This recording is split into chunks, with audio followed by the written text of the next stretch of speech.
राज्य मंत्रिमंडळाचा फॉर्म्युला ठरलाय. महायुतीच्या यादीवरती आज शिक्कामोर्तब होणार आहे. भाजप, शिवसेना आणि राष्ट्रवादी काँग्रेसमध्ये मंत्रिपद कुणाला मिळतात याची यादी आता दिल्लीत पोहोचली आहे. उपमुख्यमंत्री एकनाथ शिंदेंनी मुख्यमंत्री देवेंद्र फडणवीसांकडे शिवसेना मंत्र्यांची यादी दिली. ही यादी उशिरा दिली गेल्यामुळे नागपुरात शपथविधी होणार असल्याचं कळतंय. शिवसेनेचे संभाव्य मंत्री उपमुख्यमंत्री एकनाथ शिंदेंच्या फोनच्या प्रतीक्षेत आहेत. शिवसेनेच्या मंत्रिपदाच्या यादीत निम्मे मंत्री नवे असणार आहेत अशी माहिती मिळाली आहे. राज्य मंत्रिमंडळ विस्तारात शिवसेनेकडून सर्वाधिक नव्या चेहऱ्यांना पसंती देण्यात आली अशी माहिती सूत्रांनी दिली. शिवसेनेच्या यादीत अनेक ज्येष्ठ माजी मंत्र्यांना नारळ मिळालाय. फडणवीसांच्या सागर बंगल्यावर नेत्यांच्या भेटीगाठी वाढल्या आहेत. माजी मंत्री राधाकृष्ण विखे पाटील, प्रकाश सोळंके आणि राहुल आवाडे यांनी फडणवीसांची भेट घेतली. शिवसेनेत मंत्रिपदासाठी जोरदार लॉबिंग सुरू आहे. मंत्रिमंडळ विस्ताराआधी दीपक केसरकरांसोबतच तानाजी सावंत, भरत गोगावले, उदय सामंत यांनी एकनाथ शिंदे यांची भेट घेतली. महायुतीचा मंत्रिमंडळ विस्तार आता 15 डिसेंबरला नागपुरात होणार आहे अशी माहिती वरिष्ठ सूत्रांनी दिली. मुंबईऐवजी नागपुरातच मंत्रिमंडळ विस्तार होणार असल्याची माहिती मिळाली आहे. उद्या नागपुरात मंत्रिमंडळाचा विस्तार होणार आहे. यातच आता मुख्यमंत्री देवेंद्र फडणवीस स्वतः संभाव्य मंत्र्यांना फोन करून शपथविधीसाठी उपस्थित राहण्याच्या सूचना देतील. बहुमत असूनही मंत्रिमंडळ विस्तार नाही, मलाईदार खात्यांसाठी महिनाभर विस्तार केलेला नाही अशी टीका संजय राऊतांनी केली. भाजपला मंत्री ठरवण्यासाठी दिल्लीत जावं लागते असा घणाघात संजय राऊतांनी केला. मंत्रिमंडळ विस्तार कुठेही करा, आम्हाला काही देणं घेणं नाही. सरकार आल्यानंतर आम्हाला सोयाबीन आणि कापसाला भाव हवाय, शेतकऱ्यांची कर्जमुक्ती हवी आहे अशी मागणी विजय वडेट्टीवारांनी केली. भाजपनं शिवसेनेला संपवण्यासाठी गद्दार गटाची निर्मिती केली. त्या गद्दार गटाचा वापर करून त्यांना फेकून देणार अशी टीका विनायक राऊतांनी केली. आता शिंदे आणि दादासमोर भाजप तो तुकडा टाकेल तो त्यांना घ्यावा लागेल असं विनायक राऊत म्हणाले. भाजपला शिवसेनेनं हिंदुत्व शिकवलं. भाजपच्या लोकांना बाळासाहेबांनी हिंदुत्वाच्या वाटेवर नेलं असं खासदार संजय राऊत म्हणाले. भाजप म्हणजे हिंदुत्वाचा बाप बनले का असा सवाल राऊतांनी केलाय. विधानसभा निवडणुकीतील काँग्रेसच्या पराभवाची जबाबदारी पूर्णतः प्रदेशाध्यक्ष नाना पटोलेंची असल्याचा दावा काँग्रेस नेते विजय वडेट्टीवारांनी केलाय. त्यांच्या या विधानामुळे पक्षातील अंतर्गत मतभेद प्रकर्षानं चव्हाट्यावर आलेत. उद्धव ठाकरेंच्या मंदिराबाबतच्या टीकेला किरीट सोमय्या यांनी जोरदार प्रत्युत्तर दिलं. ठाकरेंना भीती वाटत असल्यामुळे ते हिंदुत्वाकडे गेलेत असा हल्लाबोल सोमय्या यांनी केला. दरम्यान मंदिर तोडण्याचा कुठलाही विचार नसल्याचं त्यांनी स्पष्ट केलं. मुख्यमंत्री देवेंद्र फडणवीसांच्या स्वागतासाठी नागपूर सज्ज झालंय. नागपूर विमानतळापासून फडणवीसांच्या धरमपेठ निवासस्थानापर्यंत भव्य मिरवणूक काढली जाणार आहे. विधिमंडळाचं हिवाळी अधिवेशन नागपुरात 16 डिसेंबरपासून सुरू होत आहे. त्यासाठी पोलीस प्रशासन सज्ज आहे. जवळपास 7,500 वर पोलीस अधिकारी आणि कर्मचारी तैनात असतील.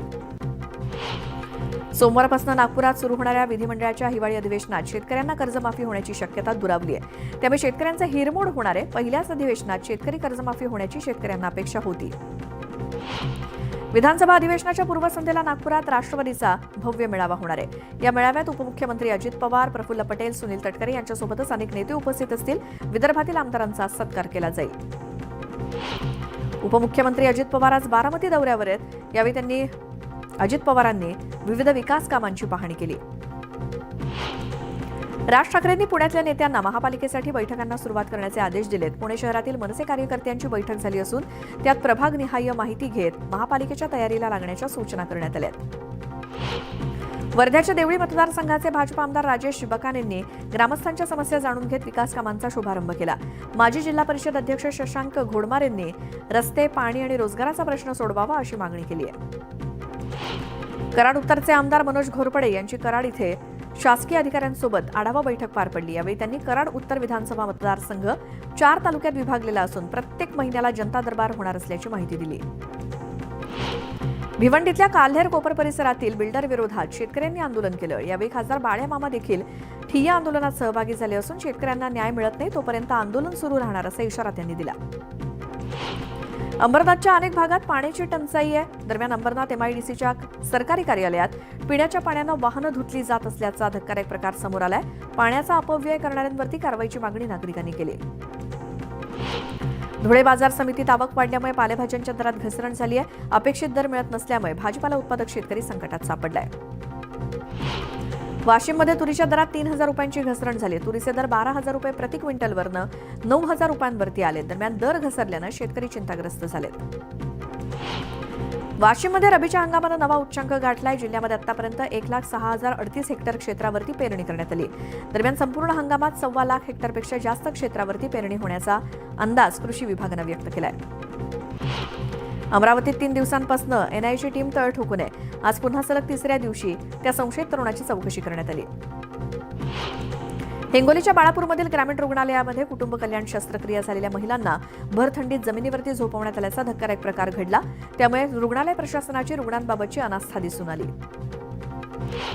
वाल्मिक कराड यांच्यावरती राजकीय द्वेषापोटी खोटा गुन्हा दाखल करण्याच्या निषेधार्थ आज बीडच्या वडवणी शहरामध्ये कडकडीत बंद पाळून निषेध करण्यात आला. यावेळी वाल्मिक कराड समर्थकांनी पायी रॅली काढून घोषणाबाजी केली. वाल्मिक कराड यांच्यावरती राजकीय द्वेषातून गुन्हा दाखल करण्यात आलाय, तो मागे घेण्यात यावा असा दावा वाल्मिक कराड यांनी केलाय. यावेळी बीड कल्याण महामार्गावरती रास्ता रोको केल्यामुळे वाहनांच्या रांगा लागल्या. वाल्मिक कराड यांच्यावरचे गुन्हे मागे घेण्यासाठी बीडमध्ये कराड समर्थकांनी पोलीस अधीक्षक कार्यालयात ठिय्या आंदोलन केलं. यावेळी संतोष देशमुख यांची हत्या करणाऱ्याला शिक्षा द्या आणि हे राजकारण थांबवा अशी मागणी समर्थकांनी केली. मसाजोगचे माजी सरपंच संतोष देशमुख यांच्या हत्येप्रकरणी पोलिसांनी मुख्य आरोपींना अटक करत सर्व दोषींवर कडक कारवाई करावी, अन्यथा तीव्र आंदोलन करणार असा इशारा मराठा समाजानं दिलाय.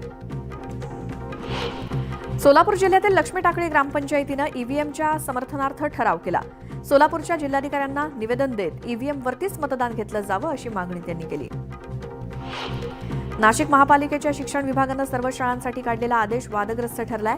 शालेय सहलींसाठी आता फक्त राज्य परिवहन महामंडळाच्या बसेसचाच वापर करावा अशी सक्ती करणारे आदेश जारी केल्यानं नवा वाद निर्माण होण्याची शक्यता आहे. येवल्याच्या ग्रामीण भागात बिबट्यानं धुमाकूळ घातलाय. पाळीव प्राण्यांवरती हल्ला करत त्यांना ठार करत मुक्त संचार करणारा बिबट्या सीसीटीव्हीत कैद झालाय. तर नागरिकांना अंकाई किल्ल्यात सुद्धा बिबट्याचं दर्शन झाल्यामुळे जेरबंद करण्याची मागणी होतीये. अहिल्यानगर पालिकेनं हाती घेतलेली अतिक्रमणांवरती कारवाई आणखी तीव्र करण्यात यावी असे आदेश आयुक्तांनी दिलेत. यासाठी अतिक्रमणधारकांना 2 दिवसांचा अल्टिमेटम दिलाय. छत्रपती संभाजीनगरातील कचरा संकलनाचं काम करणाऱ्या रेड्डी कंपनीच्या कामगारांनी किमान वेतनासाठी 17 डिसेंबरपासून काम बंद आंदोलनाचा इशारा दिलाय. यावेळी झालेल्या बैठकीत कर्मचाऱ्यांनी भंगार विकू नये असे आदेश देण्यात आलेत. बनावट औषधांचा गैरप्रकार समोर आल्यानंतर छत्रपती संभाजीनगरातील मिनी घाटी हॉस्पिटलमध्ये नव्यानं खरेदी केलेली औषधं सील केली आहेत. 14 कोटींच्या 257 प्रकारच्या औषधांची तपासणी करूनच वापरासाठी दिली जाणार आहेत. राज्यभरासाठी रेशन दुकानांमध्ये धान्य वितरण रखडलंय. ई पॉस मशीन सुरळीत चालत नसल्यामुळे धान्य वाटपात अडथळा निर्माण झालाय. धाराशिव भूम तालुक्यातील गावातील शेतकऱ्यांनी महावितरणच्या कार्यालयात जाऊन चांगलाच गोंधळ घातला. महावितरणनं वीज पुरवठा खंडित करण्याचा कोणताही टाइम टेबल ठेवलं नसल्यामुळे शेतकऱ्यांना शेतातील पिकं जगवण्यासाठी मोठी अडचण निर्माण झाली आहे. सोलापूरच्या कृषी उत्पन्न बाजार समितीत कांद्याच्या दरात घसरण झाली. प्रति किलो 75 रुपयांवरती आलेले कांद्याचे दर 21 रुपयांनी कमी होऊन 54 रुपयांवरती गेलेत. जम्मू काश्मीरमध्ये लासल गावातल्या कांद्यापाठोपाठ आता मक्याची देखील आवक केली जाते. 2,600 टन मका घेऊन 42 वॅगनची रेल्वे बारी ब्राह्मणाला रवाना झाली. धाराशिव जिल्ह्यातील कौडगाव हे द्राक्षासाठी प्रसिद्ध गाव आहे. मात्र द्राक्षाला अपेक्षित फळ नसल्यामुळे आणि ढगाळ वातावरणामुळे द्राक्ष पिकावरती रोगाचा प्रादुर्भाव झाला. त्यामुळे द्राक्ष उत्पादक शेतकरी आर्थिक अडचणीत सापडलाय. मनमाड नाशिक जिल्ह्यातील बाजार समित्यांसोबत किरकोळ बाजारात मेथी, कोथिंबीर, शेपूला कवडीमोल भाव मिळतोय. लसणाचे भाव देखील 500 रुपयांवरनं 150 रुपयांवरती आल्यानं ग्राहकांना दिलासा मिळालाय. द्राक्षाची पंढरी म्हणून ओळख असलेल्या नाशिक जिल्ह्यातच मागील 4 ते 5 वर्षांपासून द्राक्ष लागवड क्षेत्र कमी होत असल्याची माहिती समोर आली आहे. राज्यातील सुमारे 50,000 एकरावरील द्राक्ष लागवड कमी झाल्याची माहिती संघटनांनी दिली.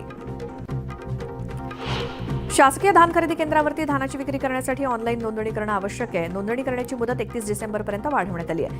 गोंदियामध्ये आतापर्यंत 1,17,913 शेतकऱ्यांनी नोंदणी केली आहे. चिपळूण तालुक्यातील खोपी पिंपळवाडी धरणाच्या कामाला आता गती मिळालेली आहे. 1985 सालापासून हे धरण रखडलं होतं. मात्र आता धरणाच्या सुशोभीकरणापासून ते सीसीटीव्ही बसवण्यापर्यंत सर्व कामाला गती आली आहे. अहिल्यानगरमध्ये पोलीस दलातील कर्मचाऱ्यांची बदली होऊनही कर्मचाऱ्यांना कार्यमुक्त न करता संलग्न करण्यात आलं. मात्र अशा बदली कर्मचाऱ्यांना 2 दिवसात कार्यमुक्त न केल्यास शिस्तभंगाची कारवाई करण्याचा इशारा देण्यात आलाय. वर्ध्याच्या आर्वी तालुक्यातील खरांगणामध्ये संत काळे महाराज यांच्या पुण्यतिथी सोहळ्यानिमित्तानं विविध धार्मिक कार्यक्रम घेण्यात आले. मंदिरातून निघालेली पालखी, भजनी मंडळ, घोडा, वाजंत्रीसोबतच गावातून प्रदक्षिणा घालत मंदिरात पोहोचली. लोणी गावात 3 दिवस चालणाऱ्या ग्रामदैवत म्हसोबा महाराज यात्रेला उत्साहाच्या वातावरणात सुरुवात झाली. भाजपचे माजी खासदार डॉ. सुजय विखे पाटील आणि जिल्हा परिषदेच्या माजी अध्यक्ष शालिनी विखे पाटील यांच्या हस्ते म्हसोबा महाराजांचा अभिषेक आणि महाआरती पार पडली. बोदवड तालुक्यातील लोणवाडी ते शिरसाळा मारुती इथे दरवर्षीप्रमाणेच पायी वारीचं प्रस्थान झालं. भाविकांची मोठ्या संख्येनं गर्दी होती. मुंबई-पुणे एक्सप्रेसवे लगत असलेल्या सोमाटणे फाटा येथील गुरुदेव दत्त मंदिरात रंगीबेरंगी फुलांची सजावट आणि विद्युत रोषणाई करण्यात आली. मंदिरात पहाटेपासूनच अभिषेक, महापूजा सुरू आहे. संध्याकाळी दत्त जन्माचा पाळणा होईल. दत्त जयंती निमित्तानं शिर्डीच्या साई मंदिरात उत्साह आहे. साई समाधी मंदिरासोबतच मंदिर परिसराला आकर्षक फुलांची सजावट करण्यात आली आहे. साईबाबांच्या दर्शनाला भाविकांनी मोठी गर्दी केली आहे. दत्त जयंती निमित्तानं शेकडोंच्या संख्येनं पायी पालख्या घेऊन साई भक्त शिर्डीत पोहोचलेत. साई नगरीत भाविकांची अलोट गर्दी झाली आहे. साई नामाच्या जयघोषानं शिर्डी नगरी दुमदुमून गेली आहे. जळगावातील जुनी खेडी परिसरात मंदिरावरती श्री दत्त जयंती निमित्तानं दर्शनासाठी पहाटेपासूनच भाविकांनी मोठ्या प्रमाणात गर्दी केली. यावेळी मंदिराच्या गाभाऱ्याला आणि सभामंडपाला फुलांची आकर्षक सजावट करण्यात आली आहे. दत्त जयंती निमित्तानं कुडाळमधल्या श्री क्षेत्र माणगाव इथे दत्त मंदिरात दत्त जन्मोत्सव साजरा होतोय. यावेळी दत्त नामाचा अखंड जयघोष सुरू आहे. जळगावच्या भडगाव येथील श्री स्वामी समर्थ सेवा केंद्रामध्ये दत्त जयंती निमित्तानं अखंड पारायण करण्यात आलं.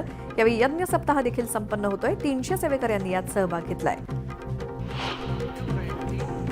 खेड तालुक्यातील दत्त मंदिरात अखंड हरिनाम सप्ताह सोहळा संपन्न होत असून विठू नामाचा गजर, टाळ मृदुंगाच्या साथीत कीर्तनकारांच्या कीर्तन सेवेचं आयोजन केलं गेलंय. सप्ताह सोहळ्याला वारकऱ्यांनी मोठी गर्दी केली. सांगलीच्या ताकारी पुलावरनं ट्रक नदीपात्रात कोसळल्यामुळे भीषण अपघात झाला. यात ट्रक चालक गंभीर जखमी झाला असून लाखो रुपयांचं नुकसान झालंय. उल्हासनगरमध्ये फुटपाथवरती अतिक्रमण करणाऱ्यांवरती पालिकेकडनं कारवाई करण्यात आली. वाहतुकीतील अडथळा दूर करण्यासाठी मनपानं ही कारवाई केली आहे. भिवंडीत नागाव गावाच्या हद्दीमध्ये दुचाकीस्वार दुचाकीसोबतच ड्रेनेज पाईपलाईनच्या खड्ड्यात पडला. अपघातात दुचाकीस्वार जखमी झालाय. जेसीबीच्या सहाय्यानं दुचाकी बाहेर काढण्यात आली. घाटकोपरच्या रमाबाई पुलावरती क्रेन कोसळली. क्रेन कोसळल्यामुळे एक दुचाकीस्वार गंभीर जखमी झाला. घाटकोपर पूर्व द्रुतगती महामार्ग वाहतुकीसाठी 6 तास बंद ठेवण्यात आलाय. वाहतूक सर्व्हिस रोडनं सुरू आहे. वर्धा जिल्ह्यात यंदा अपघातात 148 जणांनी आपला जीव गमावलाय. डोक्याला मार लागल्यानं मृत्यू झालेल्यांची संख्या यंदा जास्त आहे. मात्र मागील वर्षीच्या तुलनेत मृतकांच्या संख्येत घट झाली आहे. धरणगाव चोपडा रोडवरती पिंपळे फाट्याजवळ एसटी बसचा भीषण अपघात झाला. या अपघातात एकाचा मृत्यू झाला असून 21 प्रवासी गंभीर जखमी झालेत. वाशिमच्या रिसोड परिसरात अवैधरित्या गर्भपात केल्याप्रकरणी अटक केलेल्या डॉक्टरला 4 दिवसांची पोलीस कोठडी सुनावली आहे. या प्रकरणी पोलिसांकडून अधिकचा तपास सुरू आहे. गोंदिया जिल्ह्यातील अर्जुनी मोरगाव तालुक्यातील धान मळणीसाठी शेतात ठेवलेल्या धान्याला अचानक आग लागली. या आगीत धान्य संपूर्ण जळून खाक झाल्यानं 850 भाऱ्यांचे पुंजणे जळून गेलेत. कराडच्या शिवशंकर पतसंस्थेत 13 कोटींचा अपहार झाला. या प्रकरणी संचालक आणि कर्मचाऱ्यांना कराड पोलीस पाठीशी घालत असल्याचा आरोप ठेवीदारांनी केला. ठेवीदारांनी बुधवारी लाक्षणिक पोषणाचा इशारा दिलाय. इंदोरमधील साखर व्यापाऱ्यांची 2 कोटी 61 लाखांची फसवणूक केल्याप्रकरणी मितेश नहाटा याला अटक करण्यात आली. तर ठाकरे गटाचे उपनेते साजन पाचपुते अद्यापही फरार आहे. यवतमाळच्या पांढरकवडा वनपरिक्षेत्रात अवैधरित्या मौल्यवान खैर वृक्षतोड करणाऱ्या 6 तस्करांना वनविभागाच्या पथकानं रंगेहात पकडलं. या कारवाईत 35 लाखांच्या मुद्देमालासोबतच 6 आरोपींना अटक करण्यात आली आहे. पिसे विद्युत उपकेंद्रातील मुख्य ट्रान्सफॉर्मरमध्ये बिघाड झाल्यामुळे 20 पंपांपैकी 6 पंप बंद झालेत. त्यामुळे 2 दिवस भिवंडीत आणि ठाण्यामध्ये 11% पाणी कपात करण्यात येणार आहे. मुंबई पालिका घनकचरा व्यवस्थापनावरती आता कर लावण्याच्या तयारीत असल्याची माहिती मिळते. पालिका घनकचऱ्यासाठी वेगळा कर आकारत नव्हती. मात्र पालिकेच्या उत्पन्नात घट झाल्यामुळे येत्या आर्थिक वर्षापासून हा कर लावला जाण्याची शक्यता आहे. कोरेगाव भीमा इथे शौर्य दिन साजरा केला जाणार आहे. यासाठी हायकोर्टानं राज्य सरकारला परवानगी दिली. 22 डिसेंबर ते 5 जानेवारी दरम्यान तयारी ही परवानगी देण्यात आली आहे. मुंबई नागपूर समृद्धी महामार्गावरनं सुरत मार्ग येथे दिल्लीला जाता येणार आहे. कारण काम पूर्ण झाल्यानंतर मुंबई ते नागपूर समृद्धी महामार्ग आणि मुंबई दिल्ली महामार्ग एकमेकांना जोडले जाणार आहेत आणि महाराष्ट्रातली ही सर्वात मोठी कनेक्टिव्हिटी असणार आहे. पुणे नाशिक हा 5.5 तासांचा प्रवास आता अवघ्या 2 तासांवरती येणार आहे. Pune Nashik semi high speed railway प्रकल्पाचा नवीन प्रकल्प अहवाल अंतिम टप्प्यात आहे. त्यामुळे या प्रकल्पाचं काम लवकरच सुरू होण्याची शक्यता आहे. पुण्यामध्ये गेल्या 6 वर्षात घरांच्या किमतीत वाघोली भागात सर्वाधिक 37% वाढ नोंदवण्यात आली आहे. याचवेळी गृहप्रकल्पांसाठी वाकड भागाला सर्वाधिक पसंती असल्याचं समोर आलंय. रेशन दुकानांमार्फत शिधाधारकांना मागील 8 महिन्यांपासून शासनानं साखर दिली नाही. लाखो लाभार्थ्यांना शेकडो रुपयांचं रेशन अगदी मोफत वितरित केलं जात असताना 1 किलो साखरेसाठी शासनाकडे निधी नाही काय असा प्रश्न उपस्थित होतोय. सोन्याच्या दरात 1400 रुपयांची घसरण झाली तर चांदीच्या दरात 4200 रुपयांची घसरण झाली. त्यामुळे सर्वसामान्यांना काहीसा दिलासा मिळालाय. वारकऱ्यांसाठी एक आनंदाची बातमी. आता विठुरायाचं दर्शन अवघ्या 2 तासात होणार आहे. टोकन दर्शन पद्धत सुरू करण्याचा निर्णय मंदिर समितीने घेतलाय. फेब्रुवारीपासून टोकन दर्शन पद्धतीला सुरुवात होणार आहे. आणखी अशाच काही